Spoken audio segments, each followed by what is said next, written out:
Greetings! In this video, I will talk about the organization of the army in ancient Rome.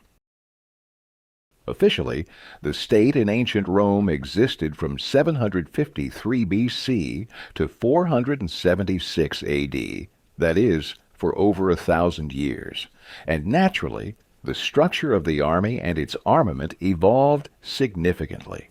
The organization of the army in ancient Rome during the regal period corresponded to the organization of the state. The entire population of Rome was divided into three tribes: the Latins, the Sabines, and the Etruscans. Each tribe was divided into 10 curiae, making a total of 30. The entire army consisted of one legion, from Latin, to gather. Each curia delegated 100 warriors and 10 horsemen to this legion. Thus, the legion consisted of 3,000 infantrymen and 300 horsemen, Equites. Soldiers were called to service as needed. They equipped and maintained themselves at their own expense. There were no special requirements for the armament and equipment of the warriors, so they were outfitted as best they could. Men aged 17 to 45 served in the field units, and after 45 years, in the garrison of fortresses. In the 6th century BC, King Servius Tullius carried out the centuriate reform, according to which the entire population of Rome was divided into 5 property classes, and each class was assigned specific armament. In the illustration, you can see the first 4 classes of Roman warriors. As you can see, the cost of armament and equipment decreased from class to class, and representatives of the least wealthy, the 5th class, joined the ranks of lightly armed warriors, the Velites. The poorest citizens, the so-called Proletarii, from proles, offspring, that is, those who have nothing but children, were not included in the property classes and were not called to the army. In the early Republic era, the armed forces consisted of 2 legions, each commanded by one of the consuls. From the 4th century BC, the number of legions increased to 4, and each consul commanded an army of 2 legions. Accordingly, a military tribune was appointed as the commander of a legion. For a long time, Roman battle tactics were no different from those of its neighbors. Either a phalanx in the Greek manner, as was the case with the Etruscans, or a loose formation. However, around 300 BC, during the Samnite Wars, a true revolution occurred in the organization of the Roman army. The Manipular formation was introduced, meaning the phalanx was divided into separate units called maniples. The division of the legion into maniples significantly enhanced its combat capabilities compared to the Greek phalanx. Conditions were created to fight on rough terrain, maneuver, increase efforts from the depth, and pursue the enemy. Thus, now the battle formation of the legion was built in 3 lines, with 10 maniples in each. The first line consisted of the Hastati, young warriors, 1,200 fighters. The second line was the Principes, warriors in their prime, also 1,200 men, and the third line was the Triarii, veterans, 600 fighters. In front of the legion, outside the Manipular formation, were the Velites, lightly armed warriors, 1,200 men, named after their light throwing spears. Each warrior had 7 of these spears. On the flanks of the legion was the cavalry, 10 turmi of 30 men each. It consisted of heavy cavalry, Equites, the wealthiest citizens of Rome, able to acquire arms and equipment, a round shield, helmet, armor, sword, and spears, as well as light cavalry, less wealthy citizens and wealthy youths, not yet of age, for the Hastati and Equites. For battle, the maniples were formed with intervals equal to the length of their front up to 20 meters, positioned in a checkerboard pattern. The maniples of the Principes covered the gaps between the Hastati, and those were covered by the maniples of the Triarii. It is easy to calculate that the legion operated on a front of 500, 600 meters. Additionally, Allied Italian units called auxilia were attached to the legion, consisting of cavalry, alae, from Latin, wings, and infantry cohorts.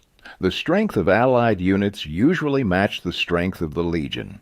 During the Second Punic War, due to Hannibal's invasion, Rome's armed forces were doubled.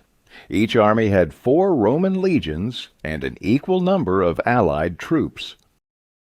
For the Battle of Cannae, the armies of both consuls were merged into one. Polybius wrote, "It was decided to conduct the war with 8 legions, which had never been done before by the Romans. Moreover, each legion had up to 5,000 men without counting the allies." Furthermore, during the Second Punic War, non-Italian mercenaries with special skills not found in the legions, and alae began to be recruited into the legions: Numidian light cavalry, Cretan archers, and Balearic slingers. From this time on, these units always accompanied Roman armies.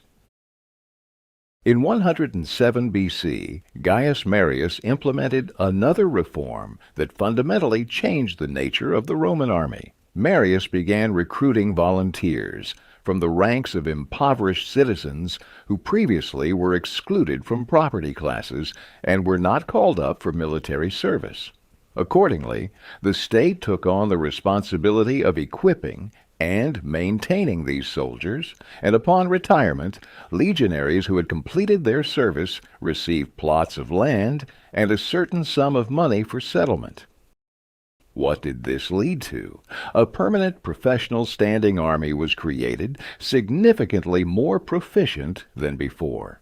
Secondly, retired legionaries settled in veteran colonies in the provinces, which greatly contributed to their Romanization. Moreover, the mercenary armies were loyal not to the state, but to their generals who conducted the recruitment, creating fertile ground for the establishment of military dictatorship in Rome.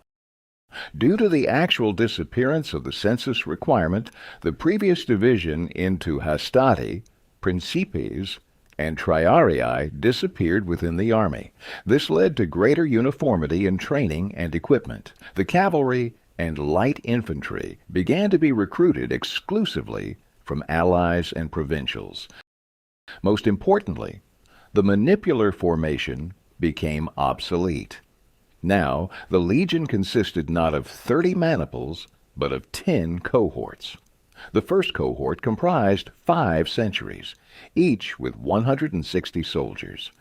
The second through 10th cohorts had 6 centuries, each with 80 soldiers. A century was divided into groups of 8 men, in Latin, contubernia, who lived and ate together in the camp, and acted as a combat unit during battles, marches, and in the camp. To strengthen the corporate spirit, each legion received an eagle on a pole as its official symbol.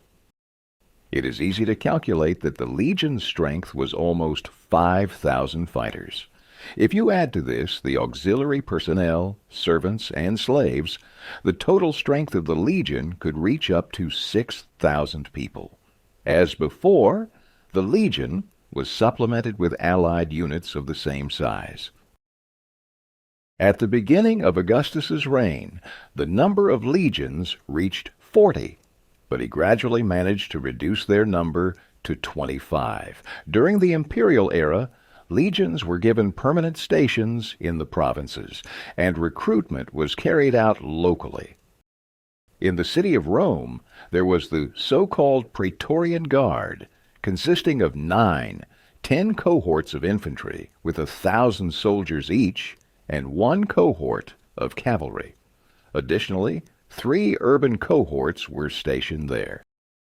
As their name suggests, these units were responsible for security and order within Rome. The term of service in the legions was up to 20 years. and upon discharge, a legionary received a reward equivalent to 13 years' pay. Auxiliary troops served for 25 years and received Roman citizenship upon discharge. Service in the Praetorian Guard lasted 15 years. In the late Imperial Era, the legions became increasingly barbarized. Instead of the cohort formation for battle, soldiers were arranged in columns, and cavalry took a leading role. However, I will discuss the army of the late Empire in the video dedicated to the Byzantine army. Now, about the weaponry of the Roman army.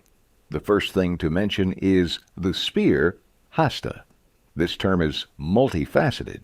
The Hasta referred to a heavy infantry spear designed exclusively for close combat with a length of 1.5 to 2 meters. However, there was also the Hasta Veliteris, a much shorter spear designed for throwing, that is, a javelin. It was carried by the Velites. In the 4th century B.C., the Hastati were equipped with a new type of spear, the Pilum. Later, it was given to the Principes, then to the Triarii, and finally, according to Gaius Marius's reform, the Pilum became the standard weapon for all legionaries. The Pilum was a throwing weapon consisting of a wooden shaft and a metal tip, equal in length to the shaft. The shaft was driven halfway into the tip, and the total length was about 1.52 meters. The metal part was thin, up to 1 centimeter in diameter, 0.61 meter long, with a barbed or pyramidal point. Its main distinction from a regular spear was the long iron part. This design ensured that when it hit an enemy's shield, it couldn't be cut off with a sword. During an attack, soldiers threw the iron spears at the enemy from a distance of 10-12 paces. Even if the pilum didn't cause direct injury, it would lodge in the shield, hindering the enemy's movement in close combat. The soft shank of the point often bent, making it difficult to quickly remove or cut off. This rendered the shield cumbersome and forced the enemy to discard it.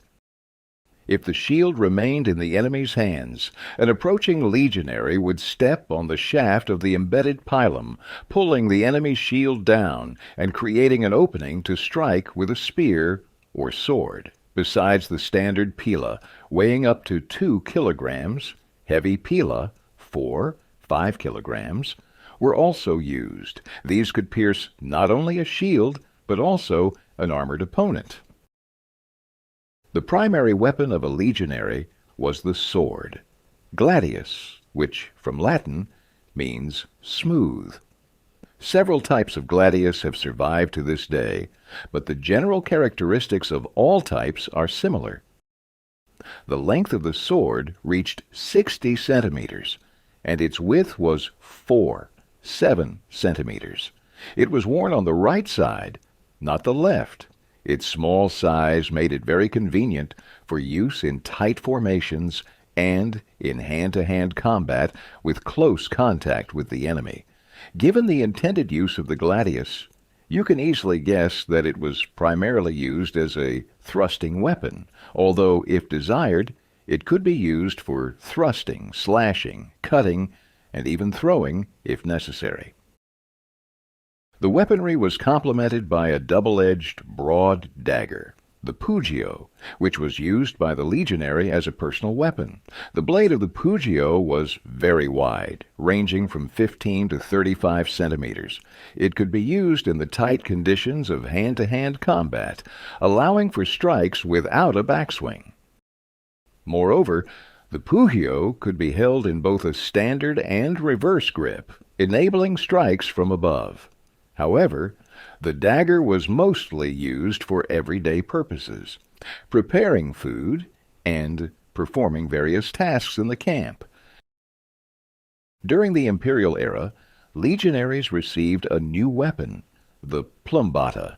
It was a short dart, weighted with a lead weight and typically feathered, which improved its aerodynamic properties.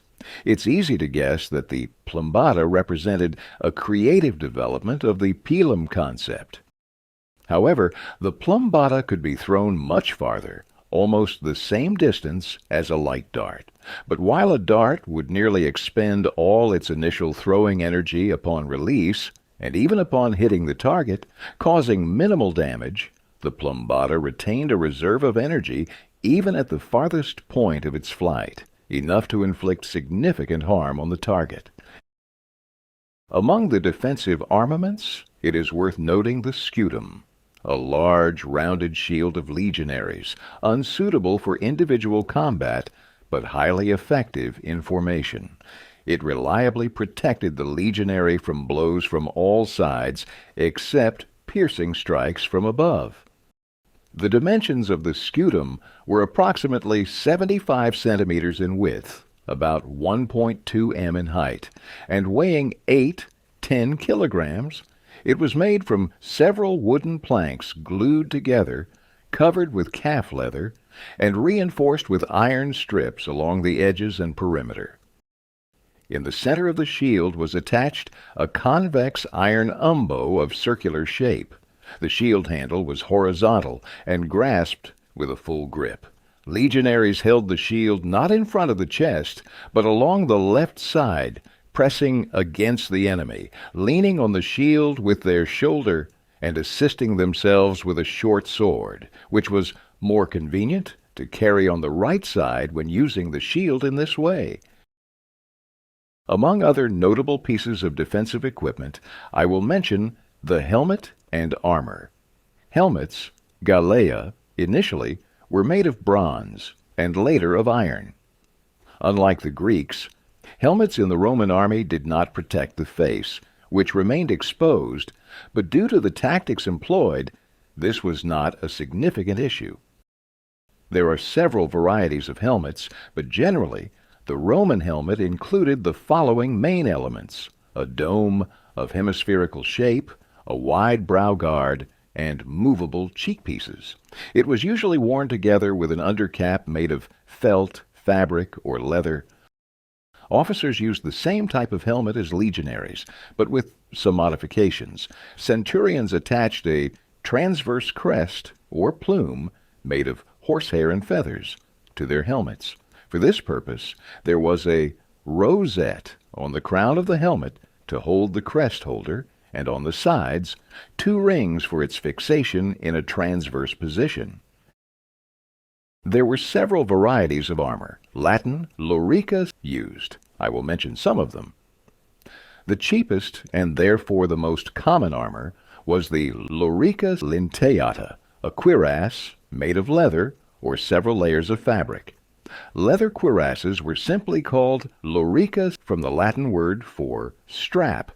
Next is the Lorica musculata, literally muscular cuirass, a bronze and later iron cuirass that mimicked the musculature of the body.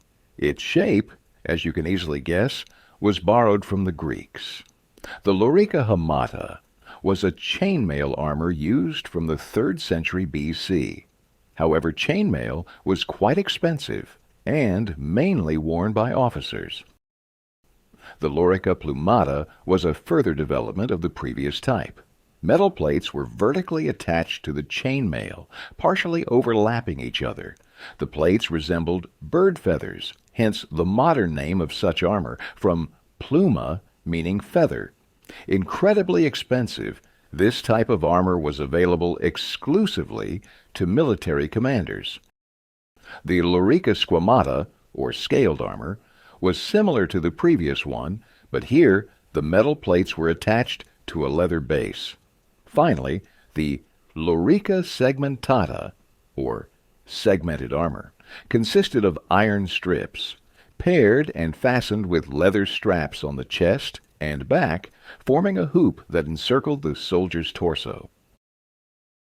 A few words about the Roman cavalry.